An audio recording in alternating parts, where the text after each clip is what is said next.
Archie, a huge welcome to the Celtic Exchange and thanks for joining me here today. One of the biggest challenges I had was trying to figure out where best to start this recording. So we've got 50 years as the voice of Scottish football, your extensive experiences of the Celtic Rangers rivalry, which you cover brilliantly in this book here, which we'll cover shortly. You were in Lisbon for the greatest occasion in Celtic's history. Your close relationship with Jock Stein, a man you said left a huge impression on your life, and so much more. But before that, Archie, let's start with how it all came to be. So before Archie Macpherson the broadcaster, there was Archie Macpherson the teacher. Tell us about your early career and what led to your start with the BBC. I always wanted to write short stories. I was a fond reader of American literature, and I loved the short stories that came out of America. Great quality stuff, and I wanted to be one of them most of all. And one day I looked out of the classroom window and I saw an Indian brush salesman trying to go around Glenboyd village to sell one of his brushes. And there was a wee boy tailing after him, a wee Glenboyd urchin. And he was obviously irritating the Indian brush salesman. So I went home that night and I wrote a short story about how that wee boy got him his first sale of a brush and helped him start off his career as a brush salesman, and sent it in. Bob Crampsey's uncle, Jimmy Crampsey, was the BBC producer at that time for drama and talks. And he liked my short story. And he wrote to me and he said, do come in and we'll listen to you if you want to read it yourself, because I had said I wouldn't mind reading this myself. So we came in and I read the story. He says, it's a lovely story. He said, I don't think quite, your voice is quite right. Do you mind if I get an actor to do this? And I said, no. So he got an actor, Michael Elder from Edinburgh, with a fancy Edinburgh accent, to do a Lanarkshire village urchin story, which I felt was a wee bit odd. So I wrote another story. This time I said, no, I really would insist. I want to read it myself. Maybe a wee bit of arrogance involved in all of that. But he accepted that and in I went. When I finished reading the story, I recorded it, and it would go out, a 15-minute story. It would go out on the BBC Light programme throughout the whole of the UK, not just Scotland. This guy came into the studio and he said, are you interested in football by any chance? And I said, how could I not be? I'm from Shettleston, the East End, where football was invented. And he said, well, why? He said, well, would you do a game for us and come in and let's hear what you say about it? So I decided, yeah, I'll do it. Now, I had a decision to make. What game do I do?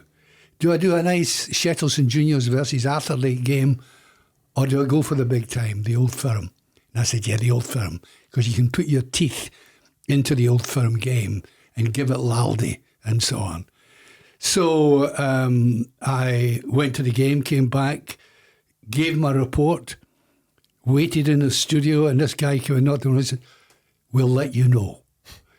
And that was the audition finished. That night, I got a call saying, yes, we'd like you to go at the weekend to Hamilton Accies against Stennismuir on the weekend of the Cuban crisis. So as I was making my way in a red Lanarkshire bus to this great game between Hamilton Accies and Stennismuir, missiles were being taken into Cuba by the Russians, and there was a threat of a nuclear holocaust. At the same time, Hearts supporters were travelling over to Hampden for the League Cup final against Kilmarnock. And all of these memories about my first broadcast are about nuclear missiles and the Scottish League Cup final. About the game itself, I can remember nothing whatsoever about the game itself. It was a non-event, but I tried my best. So they liked it, and they said to me, because I'd written another short story which they had heard, he said, right, we'd like you to go to another game. They did, and I started to go regularly every Saturday, and then eventually they said, how about commentary? And I said, well, I've never thought about it, but he said, yes. We'd like you to go and do a television commentary, Third Lanark against Hibs. Now that really takes you back, doesn't it? Mentioning Third Lanark. The high. And Cathkin Park, which my grandfather used to take me to. We used to travel in the 22 bus from Lisbon all the way around the city of Glasgow because he loved one particular player in the Highs team, Jimmy Mason, a typical Scottish inside forward who played in the Wembley game, the famous Wembley game, just after the war. And that's why he went to go and see that. Well, I did that first commentary. Hibs actually won that game. And as I've already said, I put everything into it. I punched it hard, really hard. I made it sound like a World Cup final, which is, when I think back on it, was just a piece of nonsense, a piece of exaggeration. And that was me started. And just on that then, I was quite keen to tap into where your own unique style came from.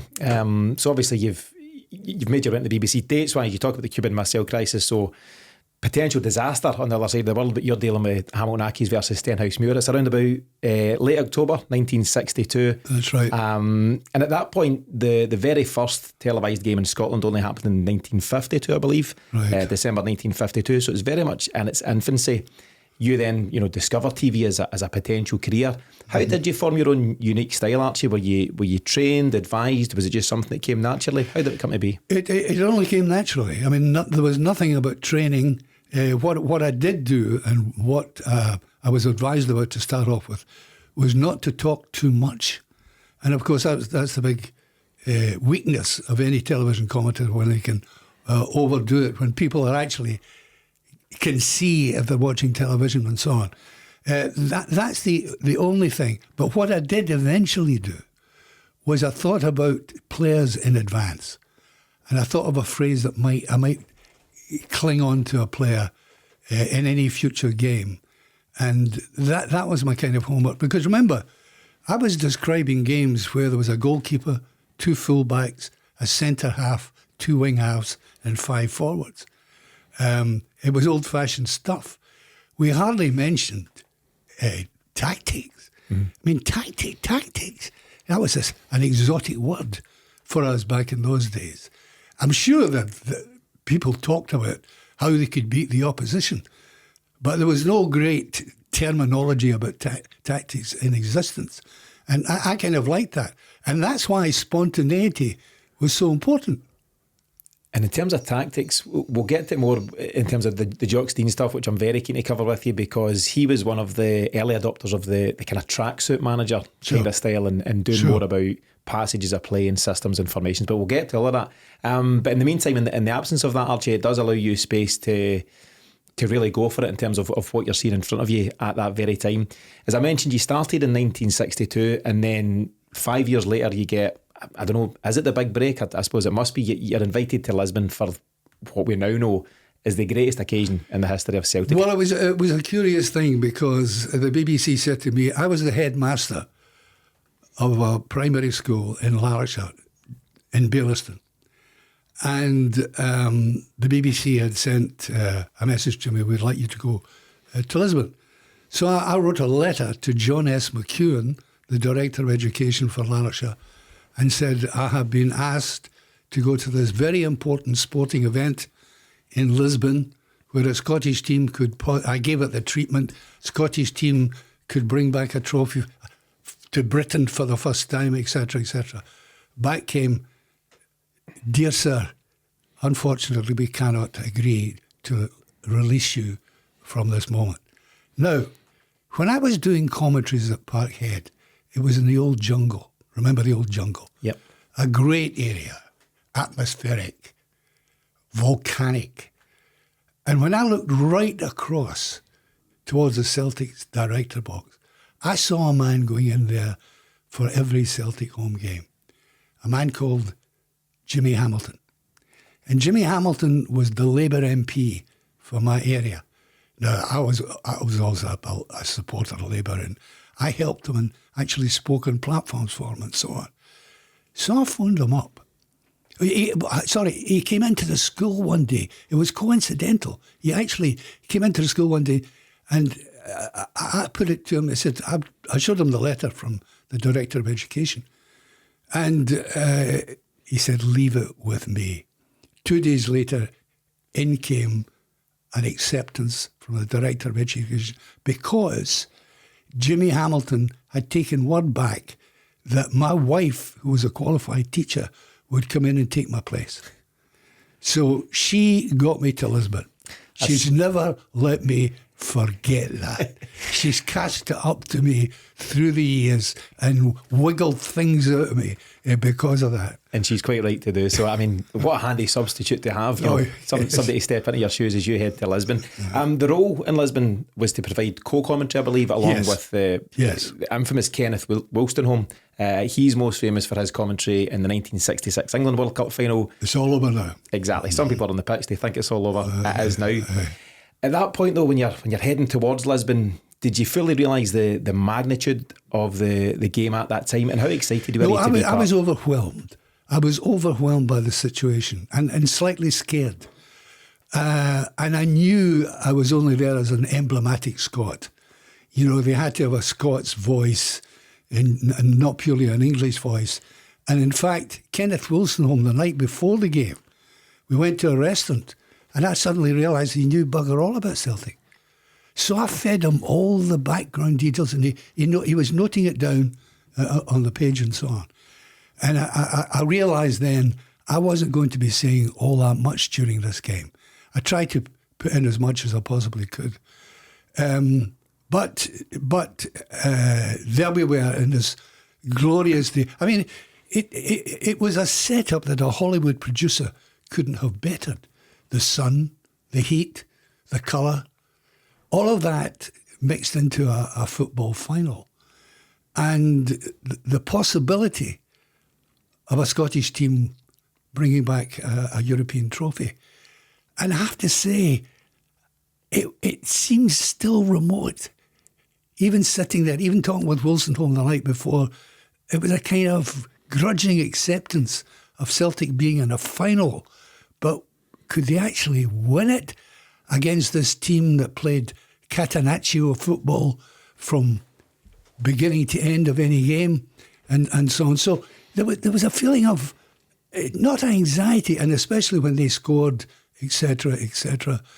And then the Tommy Gemmell equaliser, and then the winning goal eventually. And what I think some people have forgotten, particularly in the second half of that game, is how superior Celtic were to the opposition. They were simply, they had the ball, they were using it purposefully. It wasn't just possession in their own half. They were creating danger and so on. And of course, their Catenaccio style fed into what Steen was trying to do. So when the winning goal came, and it was like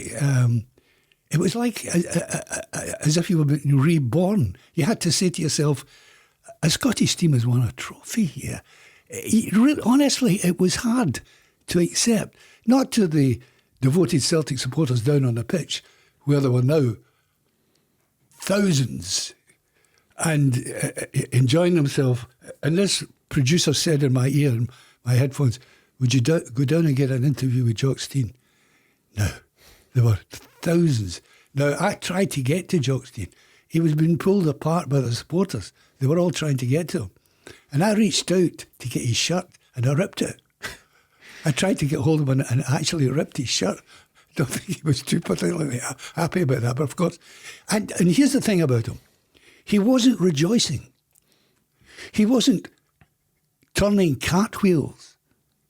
He'd just done a job. You know, he wasn't running about a mock. He was still the serious Jock Stein who'd come with a team, pre-planned a victory and got it. And that was that. So I never got the interview with Stein. And then the producer, the Portuguese producer came to me and said, Mr. Macpherson, I wonder if you would go to the public address system and ask the Celtic supporters if they would kindly leave the pitch. Can you imagine me saying to the Celtic support, by the way, get off the pitch, for God's sake? I said, There's not. Oh, he said, you must try. So I actually went to the mic, would you believe? And I said, a gentleman, they weren't listening to me, of course, or cavorting about. A gentleman, the Portuguese authorities would like you to leave the pitch. And I left it. I just put them and left it there and watched the celebrations going on after that. So they never took a word's notice. We'll get back, we'll revisit the aftermath, Archie, but I want to kind of take you to the spell before the game. So you've mentioned just there, Celtic were up against Helenio Herrera's all-conquering Inter Milan side. They'd won 2 of the 3 previous European Cups. They were a phenomenal side and hugely respected in Europe. And Celtic were very much the underdogs going into that game. As I say, we'll get into a lot of stuff with Jock Stein just shortly, but what about the Celtic players at the time? Did you have relationships with the Jimmy Johnsons, the Billy McNeils, the Bertolds? Did you speak to those guys in the approach to the game? At that stage, no. At that stage, I was still not full-time broadcaster. I was still a school teacher. So you had to really be full-time. Eventually, Alistair Milne, the great broadcaster from London, invited me to become full-time, which I accepted and gave up teaching. But at that stage, they were slightly distant from me. It wasn't until I actually got into full-time broadcasting that I would go out to interview players and do things like that. I couldn't do it while I was teaching, quite obviously. Do you feel your perceptions at the time then, so even without being so close to the players as you eventually became, do you think that Jock Stein and his players truly believed they could beat Inter Milan? Well, that's a very difficult question because I've been asked it before, and it's something that is about looking back to that particular occasion and saying to yourself, it was simply a football match. Okay, it was the European Cup final, but it was simply a football match. And these players knew what to do in a football match. And I think in that sense, they were quite confident about fulfilling what Stein wanted them to do, but actually winning. I'm not sure. I mean, I've asked the players themselves in the past, and of course they would say, we thought we could do it. What they did do successfully was simply fulfill the task. That's what they did. And in fulfilling the task under a manager who knew exactly how to play that game, then yes, there was always a chance of a victory. There's a quote from Jock Stein which I actually hadn't come across until I was doing my research ahead of this, Archie, and it goes as follows. Before the game, Celtic will be the first team to bring the European Cup back to Britain. We're going to attack as we have never attacked before. And that is really strong words, and sometimes they're the kind of things that a manager might keep to himself or within the confines of his dressing room. But for Jock Stein to come out and make such a bold statement before the game, that in itself tells you where his head was at, but it would also, I'm sure, have given great belief to his players. It did indeed, and when you talk to Stein himself, I had only brief moments with him for obvious reasons before the game, but you could sense the mood he was in, because I remember John Fallon was sitting with me, and he was sitting near a window, and the sun was striking his head, and all of a sudden I heard this shout, "Get out of the sun!" And it was Stein, and he came striding across to us. And he was actually criticising me, I suppose, in a sense, for having put his player into the sun. So the details were there. The specific, infinitesimally small details were put in place. And if you put them in place, including Stein's super confidence that he expressed in public, then you were inching them towards a victory. And as you say, the stats bear out, Archie. In more modern times, in more recent times, some people have actually sat and watched the game in full and applied modern day stats to it in terms of chances created, possession and all these kind of things. And Celtic won all hands down against, as I said, a very talented... Well, I did say they were the superior team. Mm-hmm. And we sometimes forget that. And it's there, the proof is there and the stats are there, and you can watch this game in full now. I'm sure it's available on YouTube on full for anyone that wants to catch it. So it wasn't a smash and grab or anything of that nature. No. You've already covered the fact that Milan take an early lead. Jim Craig brings down someone for a penalty. Mazzola scores the penalty. Tommy Gemmell equalises, and then Stevie Chalmers gets the most famous goal in Celtic's history. You're then there in the stadium, Archie, for the presentation of the trophy. As we know, an exhausted Billy McNeill somehow makes his way up the stairs to the podium at the Estadio Nacional, and he's presented with the cup. Put us in your shoes, Archie. Where are you at that greatest moment in Celtic history? Well, I was watching for Billy McNeill to come towards the podium, and I knew it was going to be very difficult because of the crowd on the field. And he suddenly appeared. They had taken him, I think, in a jeep around to the back of the commentary position so he could just climb up there.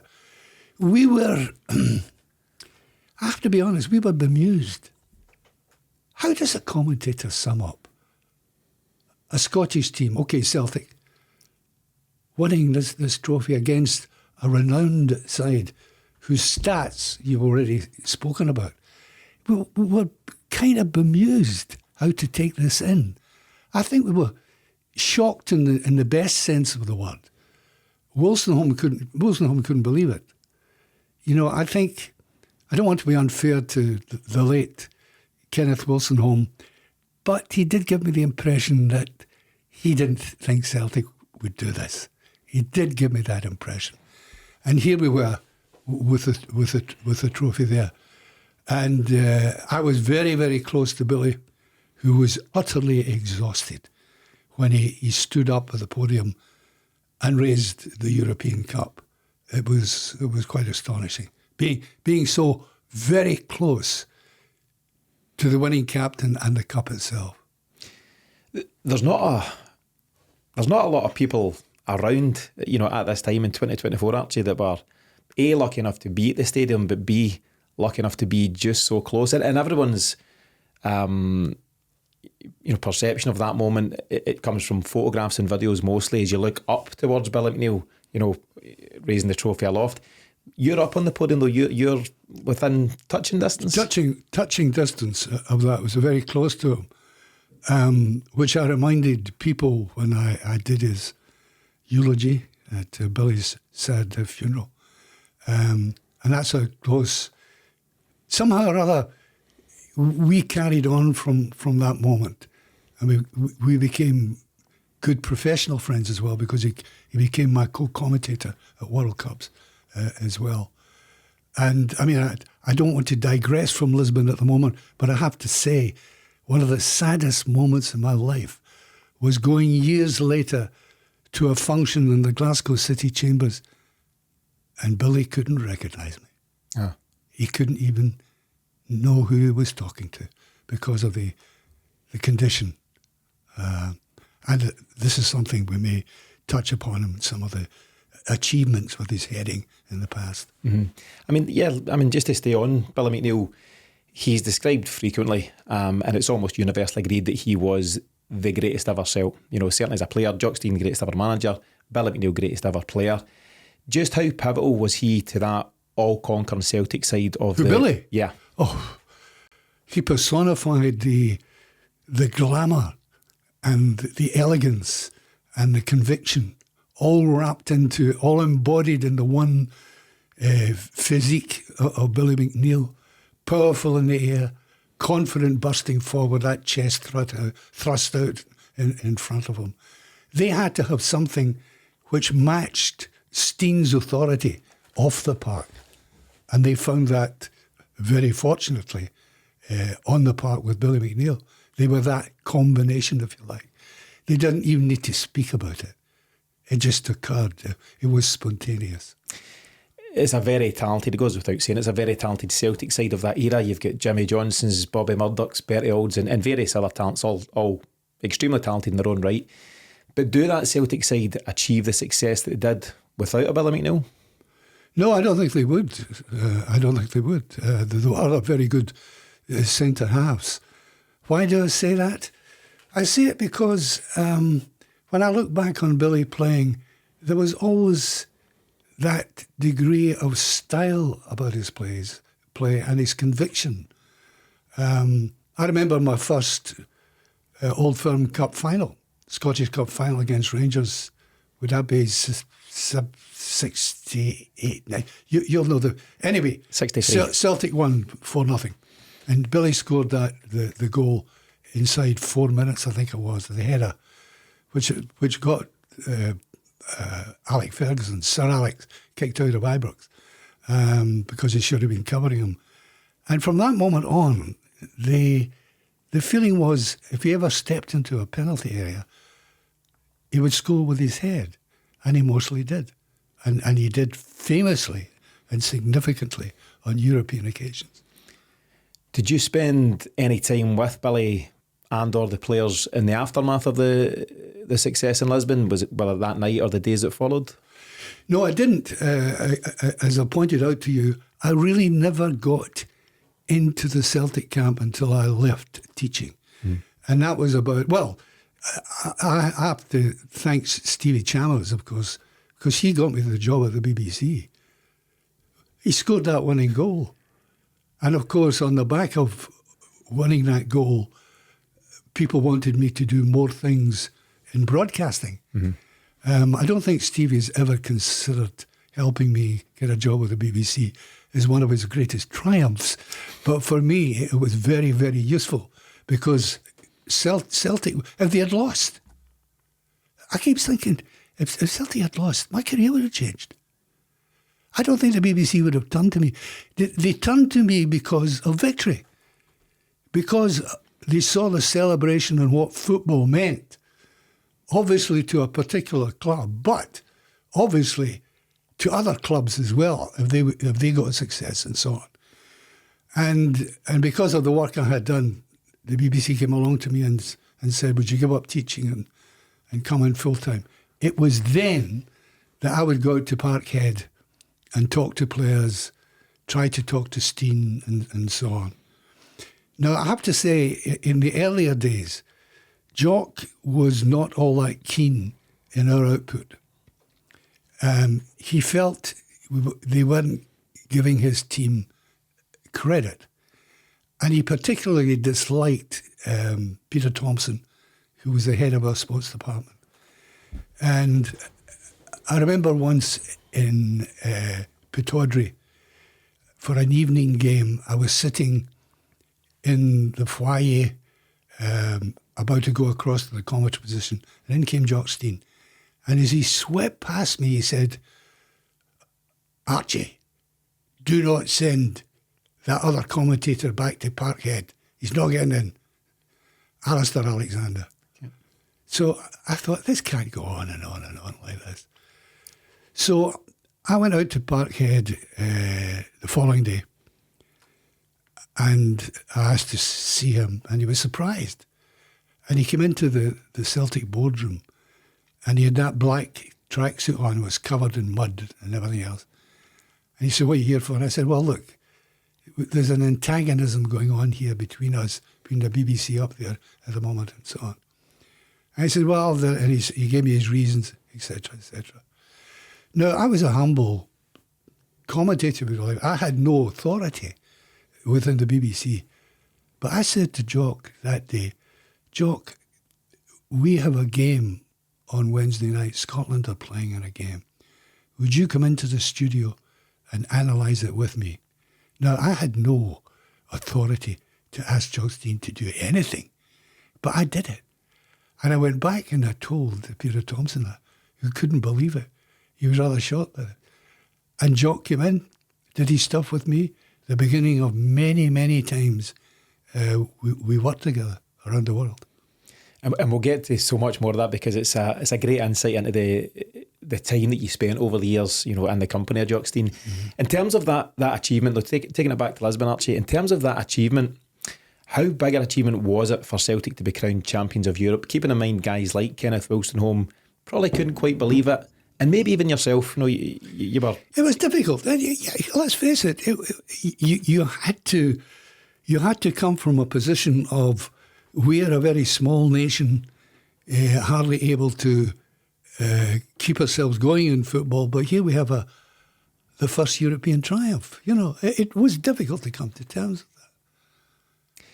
And you said, so as much as you never spent great time at that time at Lisbon, you know, with the players and obviously with Jock Steen at that time, what about the years that followed then? You've obviously spent numerous hours with the various characters I've mentioned, you know, Jinky, Billy McNeil, Jock, of course.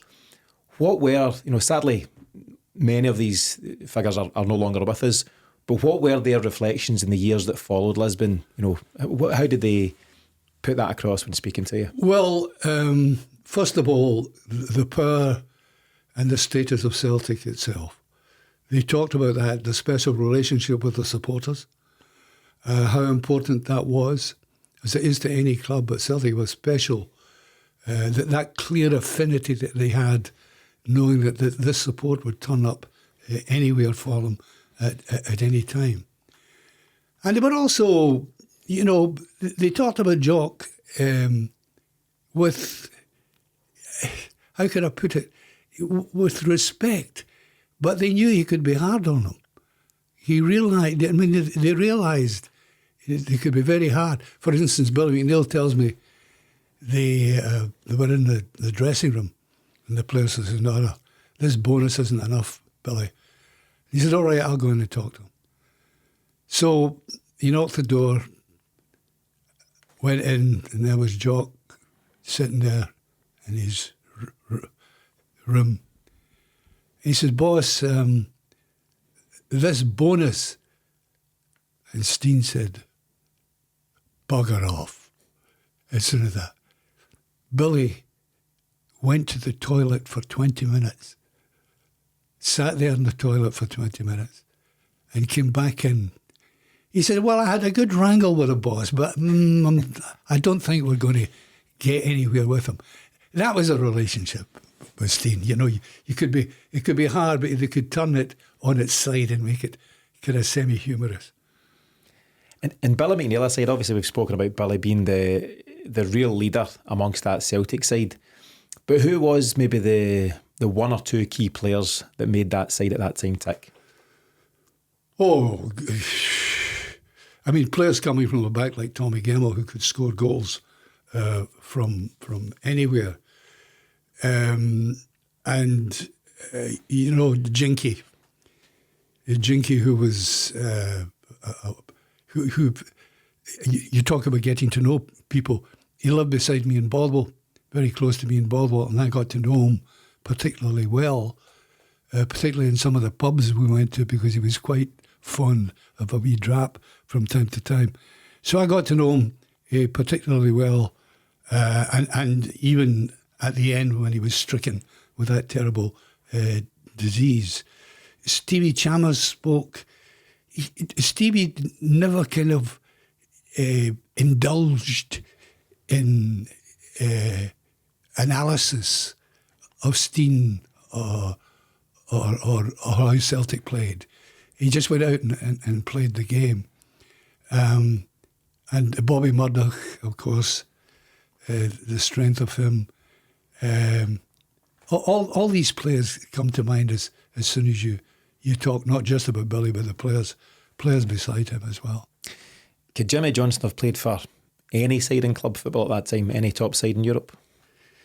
Yes, he could, but you'll know yourself, he could only be associated with Celtic.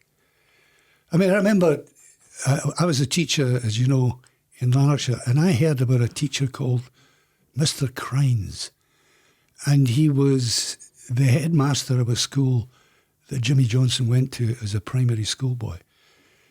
Well, because Jimmy was so good with that school team, and they were sweeping all the honours, and he was the star of that team, the headmaster kept him on 2 years later than he should have been, just so that he could get the ball at his feet and get victories for the school team. And because of that, I think the realisation that the Celtic supporters had a different kind of relationship with them. At the end, Jock Steen didn't know how to handle his demise. You'll remember the famous occasion. I was doing the commentary and Jimmy was subbed playing against Dundee, and as he went off, he took off his jersey and threw it in Steen's face, and then took off up the tunnel and got in, closed the door and locked it at the dressing room door, and he heard it being kicked in by Steen. And Jimmy said, well, I'll let you in if you don't hit me. And Steen burst out laughing. And that got over that because Jimmy had thought, I'm going to go out the front door and run down the Gallagher or something like that. So eventually when he left, and this is about relationships and special relationships between players who've done enormously well for you, he couldn't bring himself to say to Jimmy, you're finished. He left it to Desmond White. And I remember I was doing the commentary on a Glasgow Cup game, the Old Firm Glasgow Cup game. And Jimmy was a sub there, he never came on. And Jock Stein would have known that this was his last ever game for Celtic. So he just, it was the soft side of him, if you like, this great character, who had held in such affection by the Celtic support that he didn't want to finish him off. And it's interesting, obviously, when I asked you about could he have played for any other side, you mentioned that basically his heart wasn't in it when he wasn't at Celtic, and I think that's the line he himself used when speaking about, he went to Dundee briefly, didn't he, under Tommy Gemmell when he took that job, and it just didn't work out. I think he played half a dozen games or so, and I think the quote is that his heart wasn't in it. So yeah, he will always be Jimmy Johnstone of Celtic. Just in terms of the achievement in Lisbon, so there's many quotes attributed to various big hitters at the time.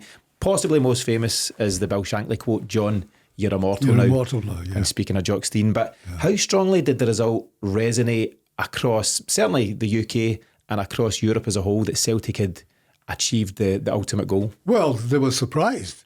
Obviously, a lot of people in Europe were surprised. Beat Inter Milan. I mean, how on earth could that happen, given Milan's experience and the success in using the defensive system? They were surprised there. There was also surprise south of the border, because I tried to indicate my feeling about Kenneth Wolstenholme in the time I spent with him in Lisbon.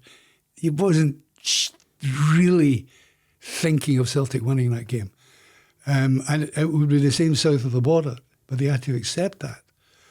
And consequently, new thinking began to set in. Other people began to think, we can achieve things. One notable character, of course, Alec Ferguson. Now, curiously enough, I saw Alec Ferguson in the airport where Celtic played against Feyenoord in the European Cup final, which they lost. Yep. And Alec Ferguson was there amongst the Celtic support.